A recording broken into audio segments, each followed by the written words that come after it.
Quero convidar você para abrir a sua Bíblia no livro de Esther, no capítulo 5. Esther, capítulo 5. Se você estiver usando uma das Bíblias de capa preta em frente a você, essa passagem se encontra na página 379. Página 379. Esther, capítulo 5, versículo 1. Diz assim a palavra do Senhor. 3 dias depois, Esther vestiu seus trajes de rainha e colocou-se no pátio interno do palácio, em frente ao salão do rei. O rei estava no trono, de frente para a entrada.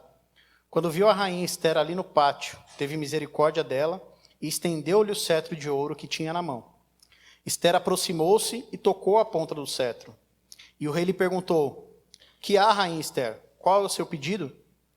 Mesmo que seja metade do reino, lhe será dado." Respondeu Esther: "Se for do agrado do rei, venha com Amã a um banquete que lhe preparei." Disse o rei: "Tragam Amã imediatamente, para que ele atenda ao pedido de Esther." Então o rei e Amã foram ao banquete que Esther havia preparado.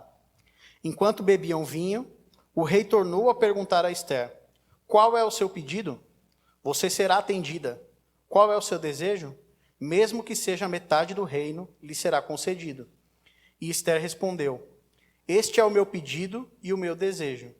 Se o rei tem consideração por mim, e se lhe agrada atender e conceder o meu pedido, que o rei e Amã venham amanhã ao banquete que lhes prepararei. Então responderei à pergunta do rei." Naquele dia, Amã saiu alegre e contente, mas ficou furioso quando viu que Mardoqueu, que estava junto à porta do palácio real, não se levantou nem mostrou respeito em sua presença. Amã, porém, controlou-se e foi para casa. Reunindo seus amigos e Zeres, sua mulher, Amã vangloriou-se de sua grande riqueza, de seus muitos filhos e de como o rei o havia honrado e promovido acima de todos os outros nobres e oficiais. E acrescentou Amã: "Além disso, sou o único que a rainha Esther convidou para acompanhar o rei ao banquete que ela lhe ofereceu. Ela me convidou para comparecer amanhã, junto com o rei. Mas tudo isso não me dará satisfação, enquanto eu vir aquele judeu Mardoqueu sentado junto à porta do palácio real." Então Zeres, sua mulher, e todos os seus amigos lhe sugeriram: "Mande fazer uma forca de mais de 20 metros de altura, e logo pela manhã peça ao rei que Mardoqueu seja enforcado nela.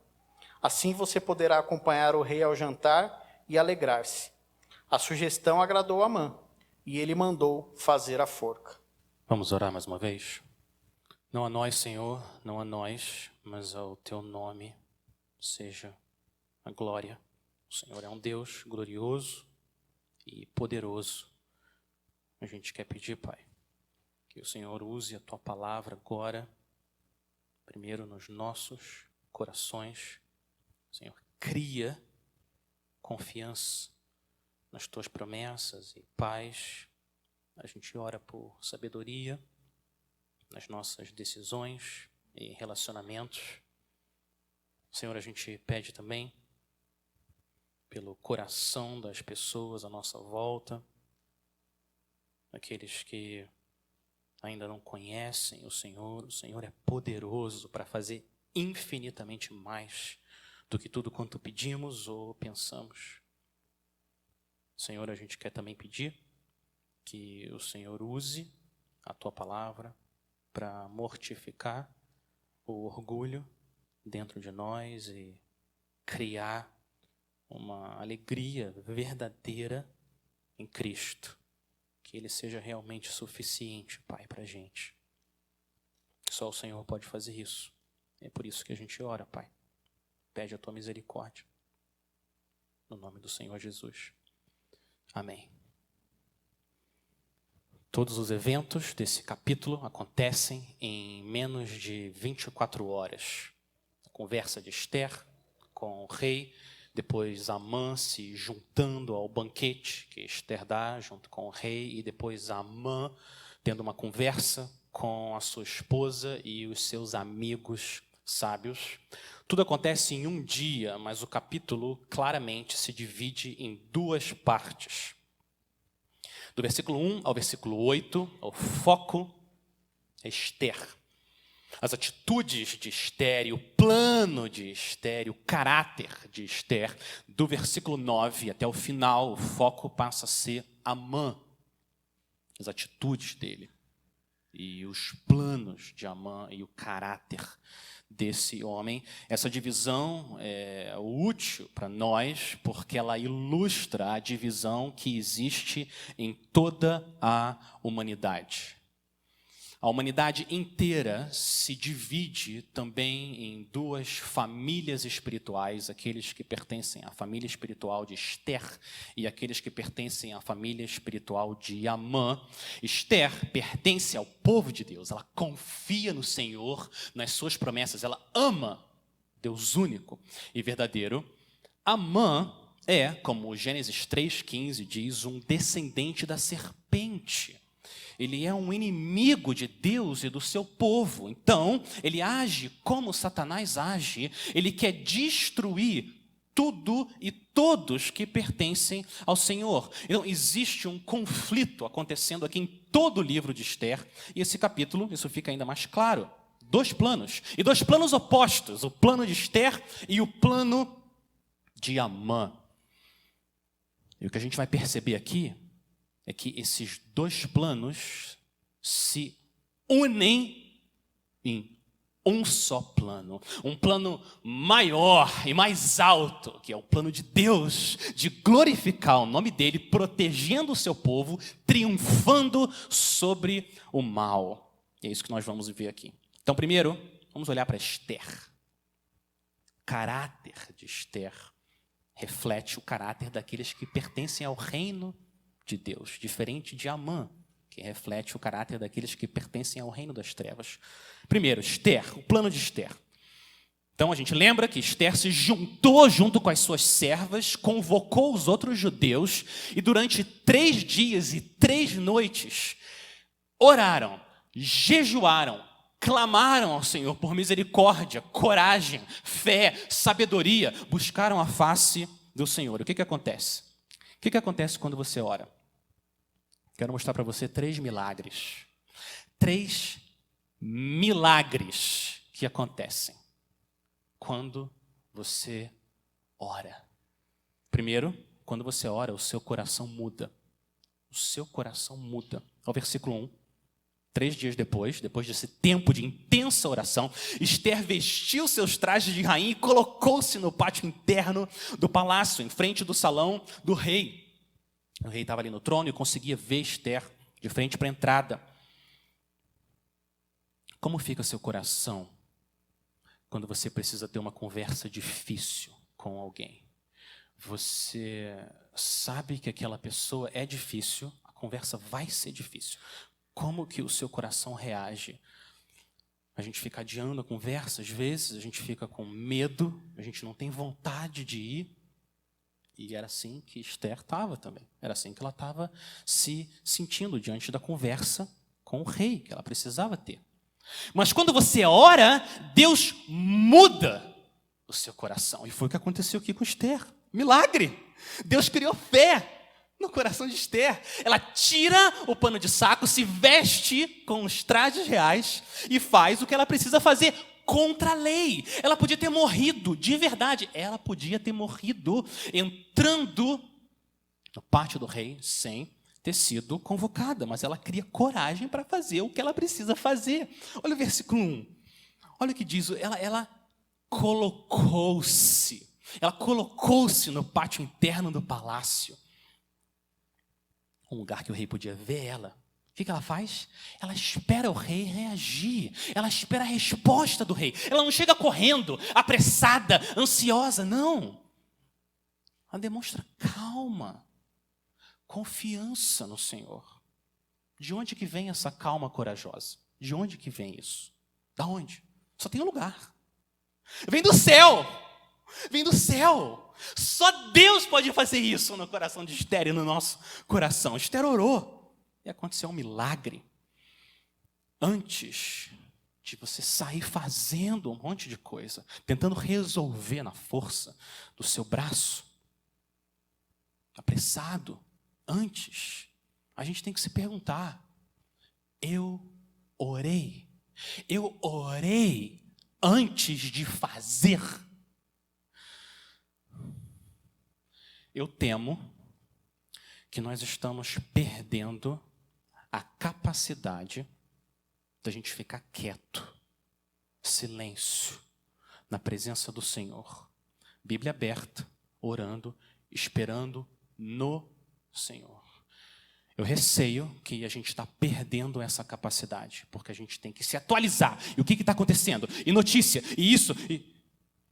E a gente vive com o coração sempre agitado, cheio de coisa na mente, perdendo a capacidade de sentar, buscar o Senhor e esperar nele, como Esther fez.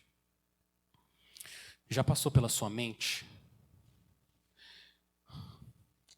Já passou pela sua mente o pensamento maligno de que passar tempo em oração é perder tempo? Passar tempo em oração é perder tempo, porque tem muita coisa para ser feita. Mas quando a gente passa tempo na presença de Deus, Deus muda o nosso coração. Nossa alma para de viver tão seca de Deus. A gente acaba com essa ilusão de que tudo depende de nós. Tudo depende do que eu preciso fazer. Não.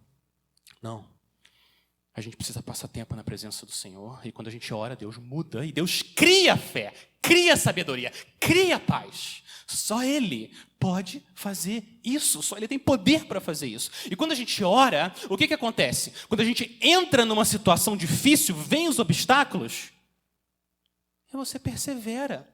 Você persevera, apanha, persevera, insiste. Por quê? Porque você orou. Você orou, você se preparou para aquela situação difícil, como Esther fez. Existe um momento de fazer alguma coisa, existe esse momento, mas calma, por que tanta agitação? Por que a gente vive assim tão apressado e ansioso?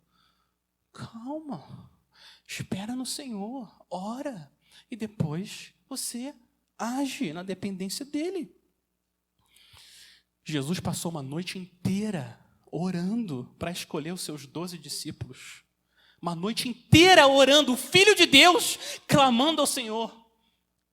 Quanto nós precisamos, então, buscar o Senhor por sabedoria.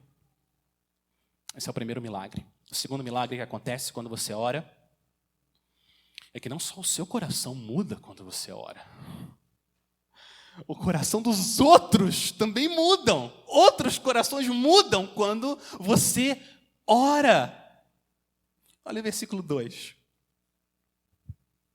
Quando viu a rainha Esther ali no pátio, o rei teve misericórdia dela. Estendeu-lhe o cetro de ouro que tinha na mão. Provérbios 21:1 diz que o coração do rei é como as correntes de águas. O Senhor dirige o coração do rei para onde Ele quer. Então, depois de 30 dias, sem querer ver o rosto da rainha, agora ele estende misericórdia à rainha. Esther alcançou favor. Uma pergunta para vocês. O que aconteceu entre um primeiro evento, o rei não quer ver o rosto da rainha, e esse segundo evento, o rei estende misericórdia à rainha? O que aconteceu entre esses dois eventos? O que aconteceu? Esther orou. Esther orou. A oração é o evento entre esses dois eventos. O Senhor muda, transforma o coração dos outros quando a gente ora. A oração não muda Deus. A oração não muda Deus, porque Deus é imutável. Deus não pode mudar. Se Ele muda para melhor, Ele não é Deus. Se Ele muda para pior, Ele não é Deus. A oração não muda Deus. A oração muda a circunstância. A oração muda a situação. A oração muda o coração. É o meio que Deus escolhe para mudar as coisas nesse mundo. Agora, qual que é a nossa reação quando a gente tem algum problema de relacionamento? Esther tinha um problema de relacionamento com o rei. Ela orou. Qual que é a nossa reação quando a gente tem algum problema de relacionamento? O que a gente faz? Eu arrisco dizer que muitas vezes a gente é tentado a já querer resolver. E a gente corre e entra naquela conversa difícil para tentar resolver um problema difícil. O que acontece? Dificilmente resolve. Geralmente, quando a gente entra numa situação assim, sem orar por nós e pelos outros, geralmente, o que acontece? A situação piora. A situação piora ainda mais. Antes de você entrar numa situação difícil, resolver um problema, ore. Ore. Primeiro pelo seu coração, depois pelo coração do outro. Não sai tentando resolver tudo na sua mão. Se fé é um dom de Deus, Efésios 2. E se arrependimento é um dom de Deus, só Ele pode dar, Atos 11. Então, a gente precisa orar, porque só Ele tem poder para derramar fé e derramar arrependimento. É por isso que a gente tem que orar. Fé não é produzida no coração humano sozinha, ou arrependimento, ou com convencimento humano. Não, só Deus pode fazer isso. E é por isso que a gente ora. É por isso que a gente precisa orar. É um milagre. Só Deus pode mudar o coração das pessoas. Povo de Deus, ouve isso. Deus muda corações. Isso é um milagre. Deus é poderoso. Ele muda corações, o seu, o meu, o das pessoas. Ele muda. Ele tem poder para fazer isso. Ele é soberano a esse ponto. Nós somos criaturas com vontade própria. Sim. Amém. Deus muda corações de criaturas com vontade própria. Sim, amém. Ele é soberano a esse ponto. Ele muda até o coração de criaturas que têm sua própria vontade. Ele fez isso. Não foi isso que Ele fez com a gente? Quando a gente estava perdido, sem Cristo, Ele moveu o nosso coração para a gente amar a cruz e ver Deus em carne, pregado no nosso lugar, humilhado, os nossos pecados no corpo dele. Foi o que Ele fez com a gente. Deus muda corações. O coração é o nosso. O coração é nosso. Mas foi Ele que moveu. Como? Como que aconteceu esse movimento? Oração. Deus, muitas vezes, escolhe usar as nossas orações. Ele é soberano e Ele pode fazer o que Ele quer.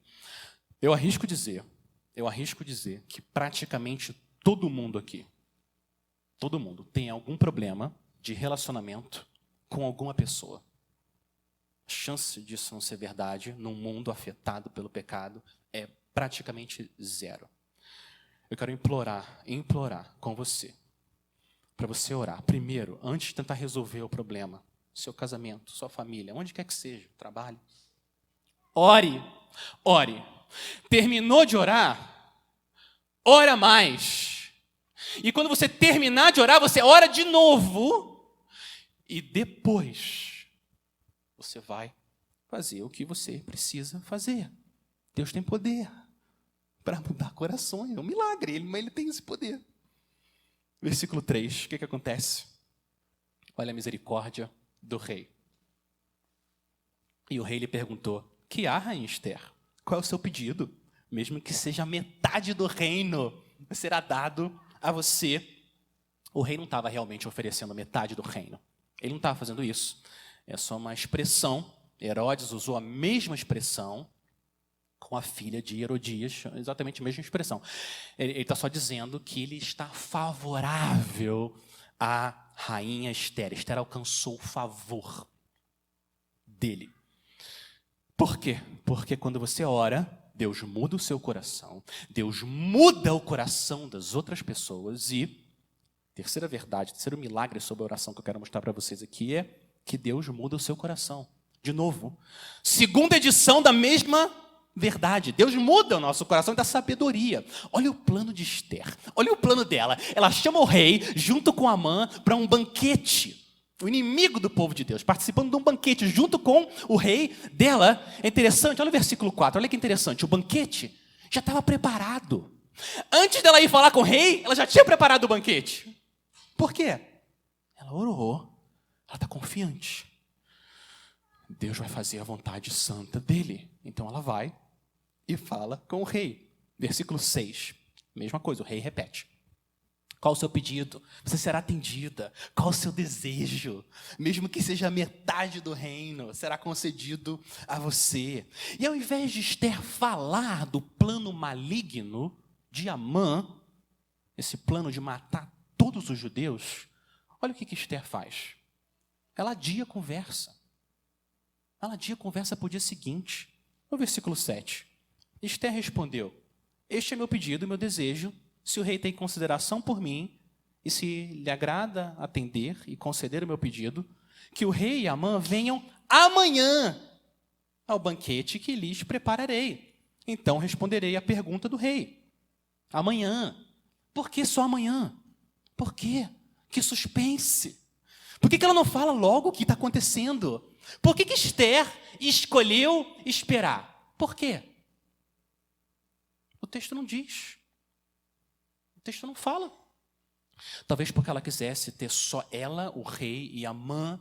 Tinham outros convidados ali, ela não queria outra companhia. Talvez, olha o começo do versículo 6. Fala que eles estavam bebendo muito vinho. Talvez Esther reparou que o rei estava embriagado, não estava num bom estado para ouvir um pedido. Então ela decidiu esperar até amanhã. O texto não diz por que ela esperou. Eu acho que o autor não quer que a gente saiba por que Esther esperou. Se ele quisesse, ele tinha escrito. O que ele quer que a gente perceba?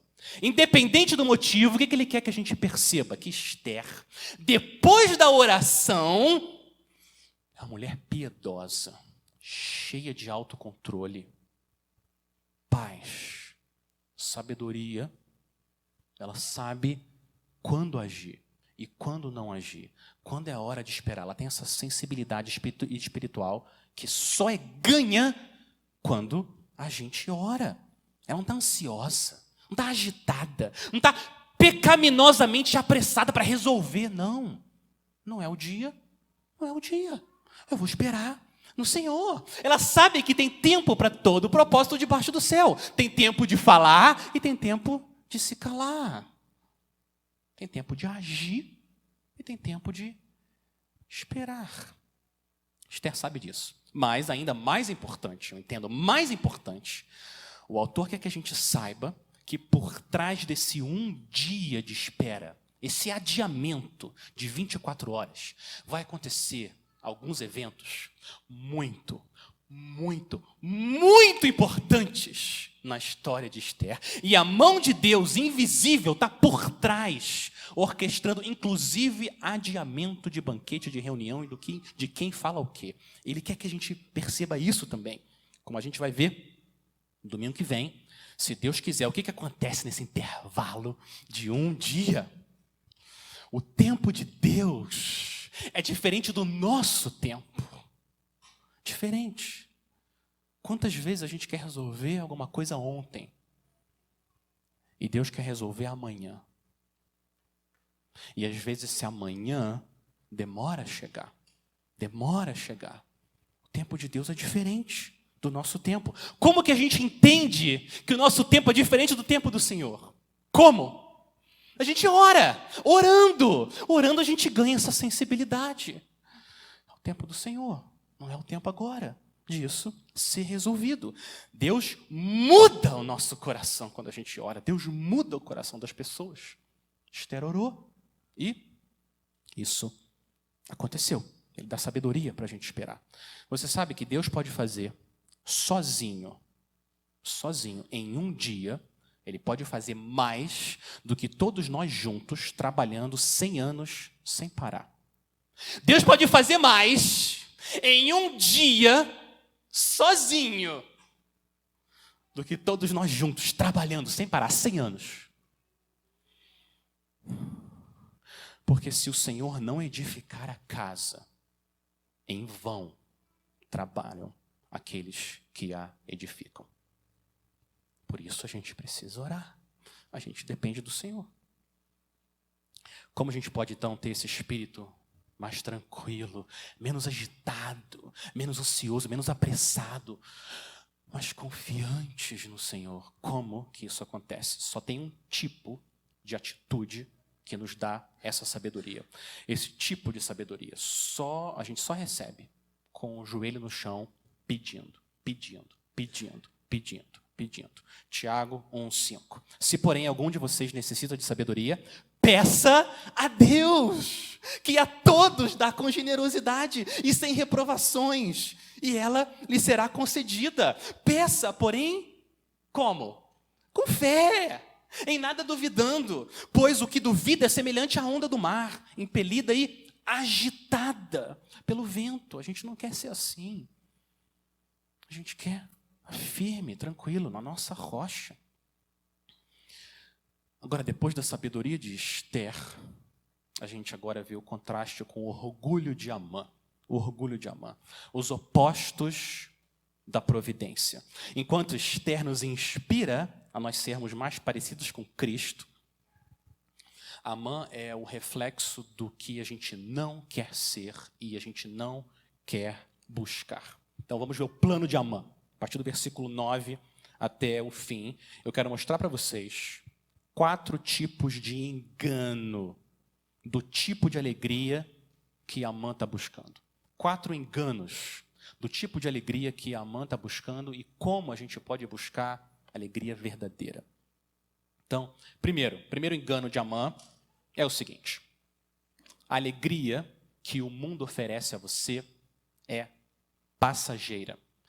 A alegria que o mundo oferece para você, ela é passageira.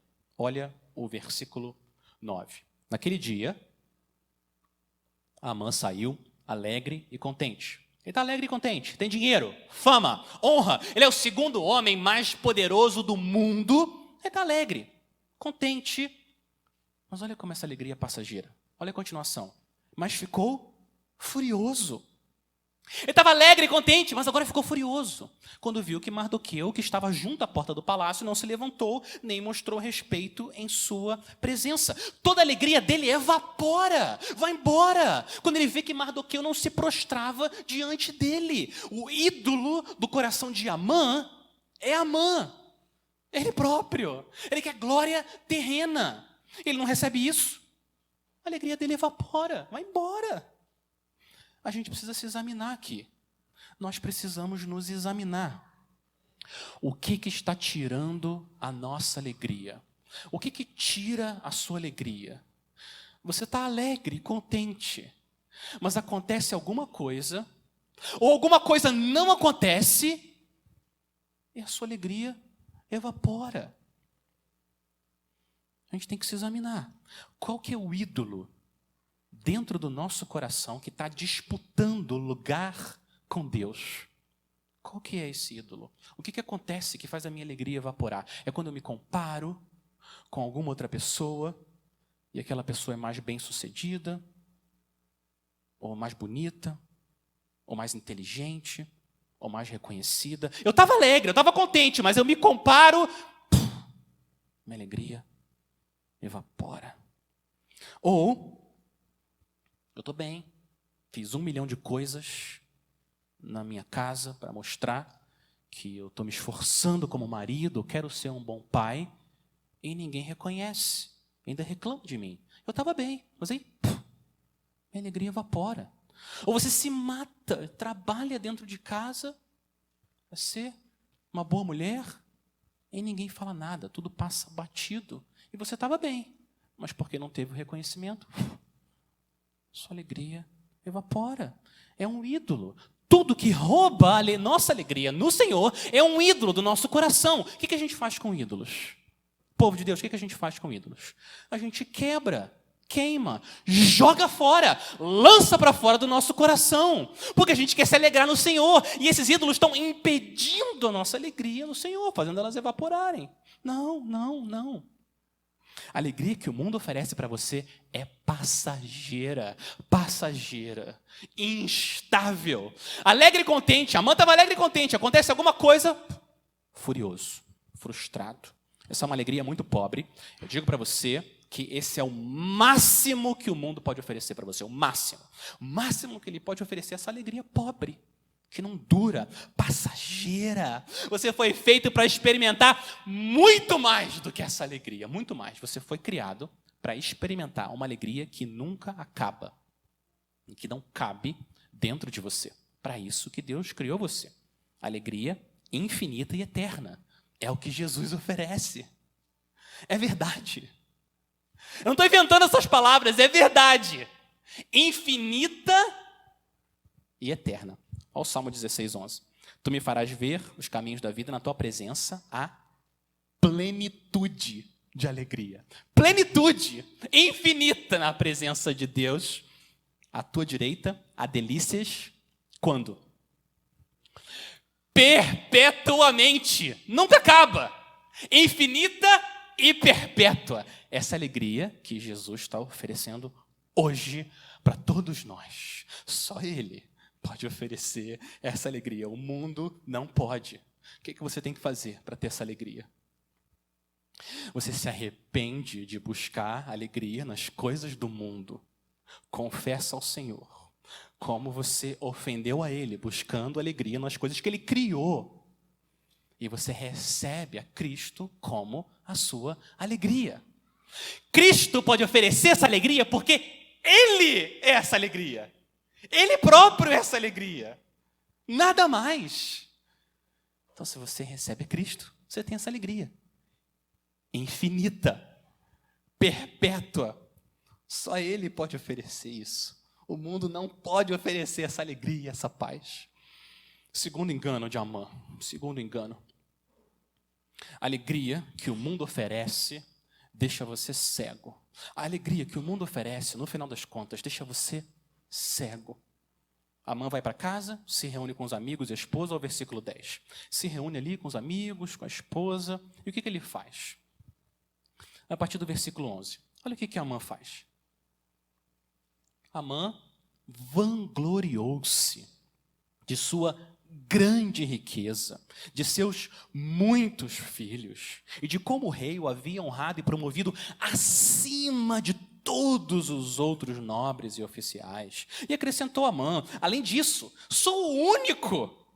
Eu sou o único que Rainha Ester convidou para acompanhar o rei ao banquete que ela lhe ofereceu. Ela me convidou para comparecer amanhã com o rei. Amã não conhece Provérbios 27:2. Amã não conhece Provérbios 27:2. Deixe que os outros o louvem e não a sua própria boca. Um estranho e não você mesmo. Deixe que os outros louvem você. Não você ficar se louvando, se vangloriando.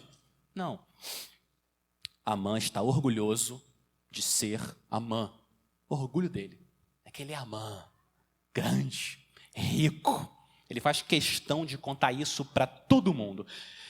Essa não é uma das características do orgulho? Essa é uma das características do orgulho. O orgulho deixa a gente cego. Cego. Todo mundo à nossa volta vê o nosso pecado e vê o nosso orgulho, mas a gente não. A gente está cego para o nosso próprio orgulho. E muitas vezes, além da gente não perceber o nosso pecado, o que a gente ainda faz para piorar é a gente se vangloria do nosso pecado. Terrível a natureza do orgulho. É quando aquela pessoa come aquele lanche transbordando de ketchup, maionese, né, e tudo mais, mostarda, e fica, né, tudo sujo aqui na boca dela, e está todo mundo vendo que está sujo, todo mundo fazendo aquela cara, e ela não vê, só ela que não vê, está todo mundo vendo. Né? Assim funciona o orgulho. Agora, se vocês me permitem usar uma ilustração ainda mais nojenta, mas eu acho mais perto da realidade, da imundície, do pecado e do orgulho. O orgulho funciona mais ou menos assim. Você coloca um cordão com um rato morto há vários dias aqui no seu peito e você sai desfilando para todo mundo, mostrando o seu cordão novo. Todo mundo acha horrível, mas você se vangloria do seu pecado. Essa é a terrível natureza do orgulho. Está todo mundo percebendo isso. Só a gente que está cego como Amã. terrível. Ao invés da gente ter vergonha e nojo do nosso orgulho, a gente exibe ele diante dos outros. A gente pode se vangloriar por causa do nosso corpo, a gente pode se vangloriar por causa das coisas que a gente fez, ou pelo que a gente tem. Esse é o coração humano. Tudo foi dado para o Senhor, para a glória dele, mas a gente, por causa do pecado, acaba agindo como Amã. A gente tem que mortificar o Amã dentro de nós. Mas o maior problema do orgulho não é que ele deixa a gente cego para o nosso próprio pecado. Esse não é, por incrível que pareça, não é o maior problema do orgulho. O maior problema do orgulho é que ele deixa a gente cego para a beleza de Cristo. Esse que é o maior problema do orgulho. Ele cega a gente, ele tira da gente a capacidade de ver a grandeza dele. A gente fica preocupado com a nossa pequena grandeza e perde a capacidade de ver a majestade do Rei da Glória. Que nem aquela pessoa que senta ali na cadeira, na praia, o céu, o mar, aquela beleza enorme. Ela está com um espelhinho assim, se vendo e se ajeitando. Ela está cheia de glória em volta dela e está com um espelho olhando para ela própria. Que tragédia! Essa é a maior tragédia do orgulho. Ela tira a nossa capacidade de ver Cristo, a beleza desse rei. Que terrível que é o orgulho. A nossa necessidade de nos vangloriarmos é reduzida, mortificada na mesma proporção em que a gente está satisfeito em Cristo, seguro em Cristo. Isso é muito importante. Nosso desejo por glória própria é combatido desejando mais a glória dele. É assim que a gente combate desejo de vanglória que Amã tem e que nós temos. O poder que o reconhecimento tem, não é poderoso o reconhecimento? Né? Tapinha nas costas. Uau, o que você fez? Ficou muito bom. Tem um poder no nosso coração. Mas para a gente receber isso e rápido direcionar para o céu, dentro de nós, e se possível falando, o poder para fazer isso vem à medida que a gente ama, se satisfaz e está seguro com a glória de Cristo. É assim que funciona o nosso coração. Quanto mais a gente admira Cristo, menos a gente quer que as pessoas nos admirem e mais a gente quer que os outros admirem Ele. É assim que funciona a glória. Quanto mais a gente contempla a cruz, menos impressionado a gente fica com o espelho, mais impressionado a gente fica com o amor do nosso Salvador, que se entregou por nós, orgulhosos, que precisam de arrependimento. A alegria do mundo é passageira. O máximo que ela pode oferecer é isso, alegria passageira. Uma alegria que nos deixa cegos. E terceiro, a alegria que o mundo oferece a você sempre deixa você insatisfeito. A alegria que o mundo oferece para você sempre deixa você insatisfeito. Olha o versículo 13. Mas tudo isso não me dará satisfação. Tudo isso que eu tenho, tudo isso que o mundo oferece, não me dará satisfação.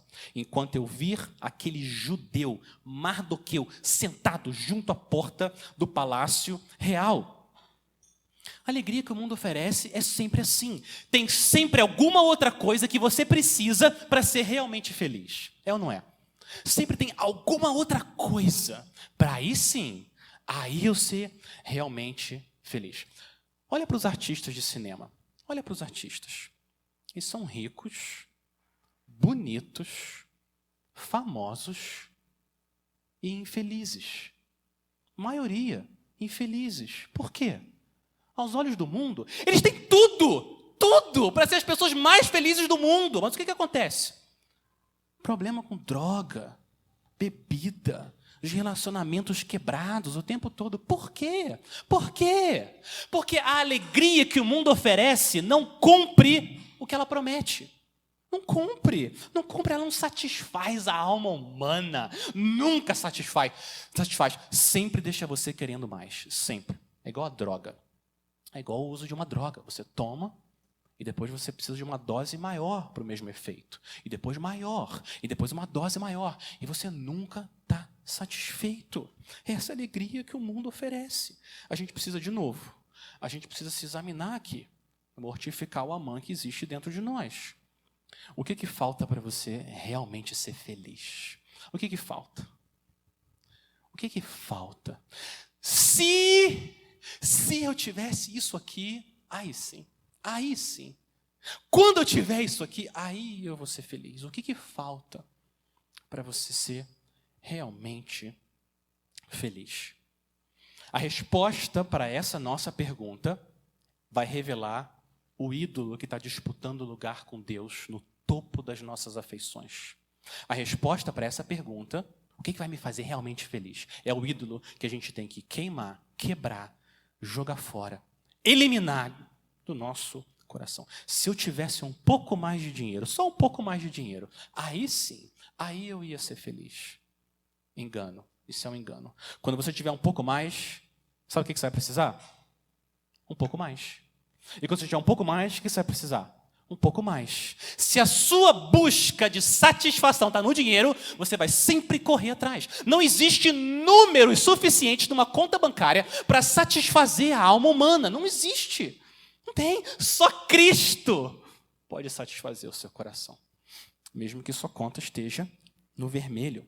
Se eu fosse casado, aí sim, aí eu ia ser feliz. Se o meu casamento fosse melhor, mais tranquilo, mais estável, aí sim eu ia ser feliz. É um engano. Esse é um engano. Nenhum homem e nenhuma mulher tem o poder de dar satisfação ao coração humano. Nenhum. Deus não criou o casamento para isso. Ele criou o casamento para um homem e uma mulher se satisfazerem em Cristo e transbordar essa satisfação em amor por outra pessoa.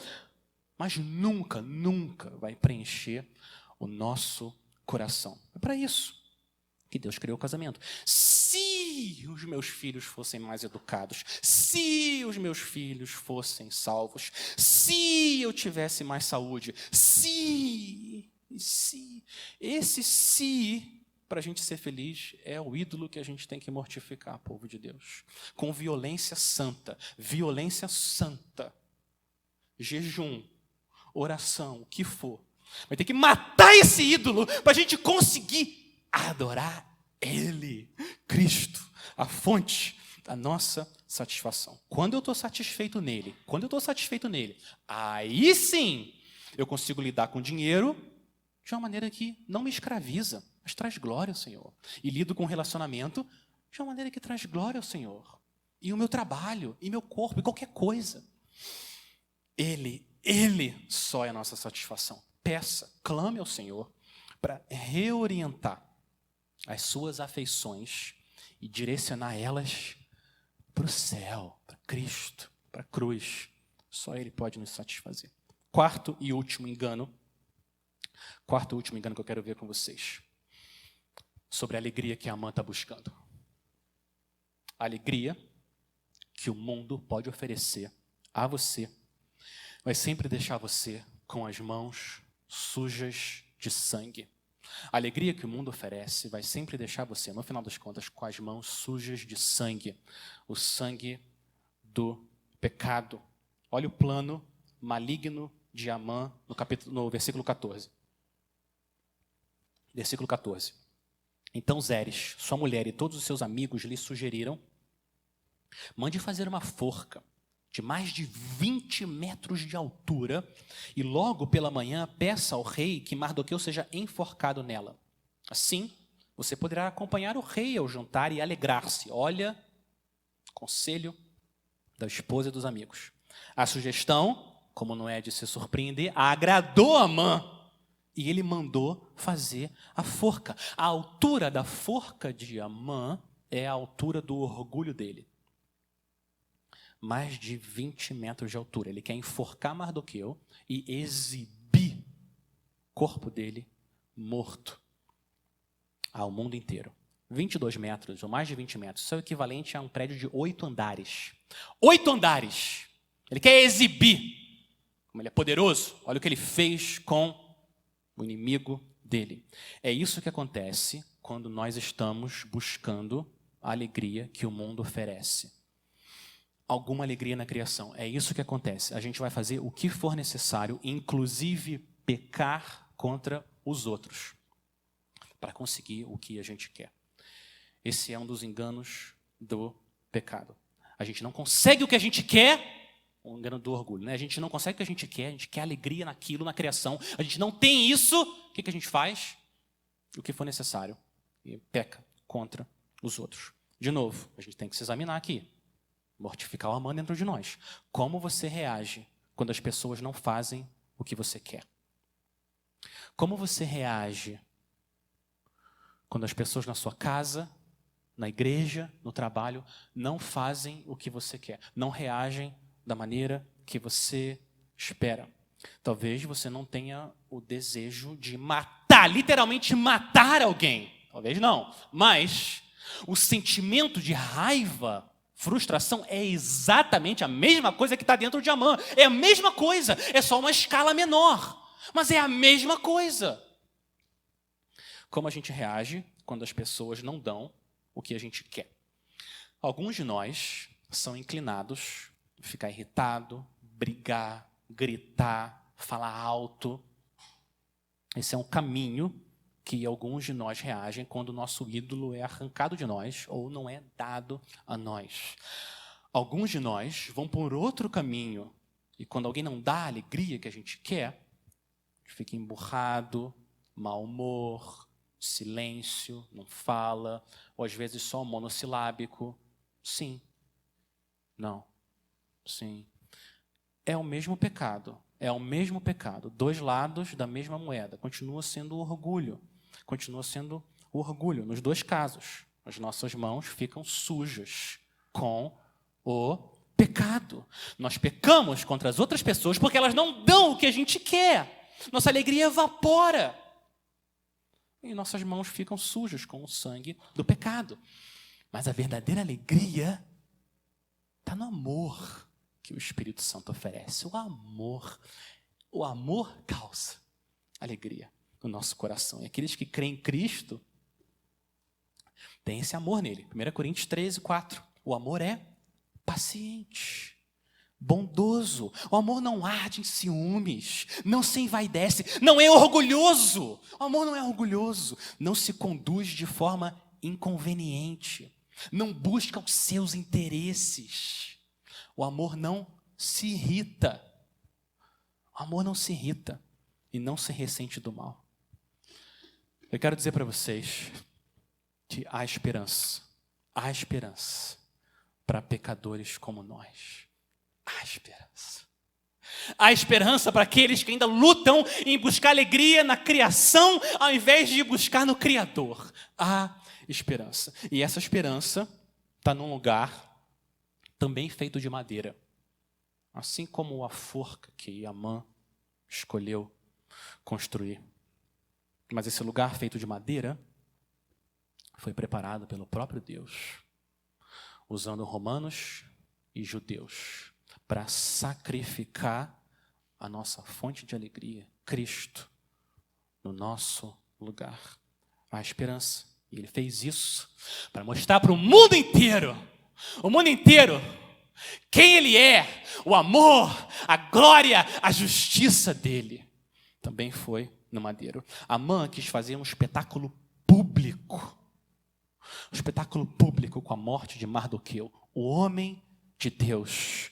Mas no final das contas, é Amã que vai ser derrotado. Satanás também quis fazer um espetáculo público com a morte de Jesus, o Filho de Deus. Mas no final, ele é que foi derrotado com a cruz. E despojando os principados e as potestades, publicamente os expôs ao desprezo, triunfando sobre eles na cruz. Foi isso que Cristo fez.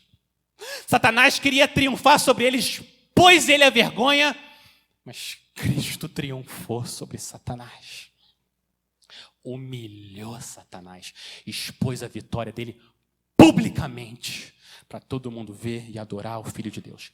Essa é a nossa esperança e o nosso triunfo com ele, com Cristo. O único lugar da esperança é a cruz.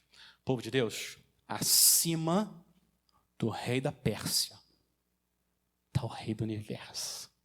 Acima do rei da Pérsia está o rei do universo. E ele é quem realmente tem poder sobre a vida e sobre a morte. Ele que tem esse poder. Ele está estendendo hoje o cetro de misericórdia para todo mundo.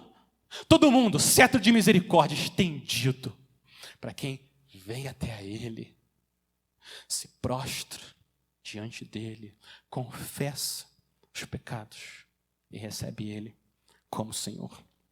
Um cetro em forma de cruz e sujo de sangue.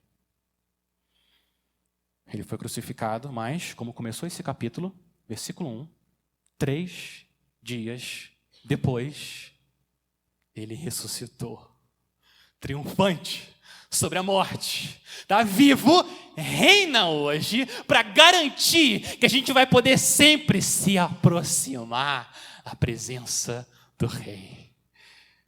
O que você precisa fazer? Se prostrar diante dele e pedir por misericórdia. Não existe ninguém mais gracioso do que esse Rei. Ninguém é tão misericordioso como ele. Ele estende a cruz e fala: vem, se aproxima de mim com os seus pecados. Eu vou lavar você com o meu sangue. Ele tira, glória a Deus, ele tira o saco de pano do nosso pecado, nos veste com os trajes reais da justiça dele. Abandone a sua busca por alegria nas coisas do mundo. Abandone, essa busca não vai levar a nenhum lugar. Receba ele, Cristo, a única fonte de alegria plena e perpétua. É isso que o Senhor nos chama a fazer. Se você fizer isso, você nunca vai se arrepender. Vamos orar?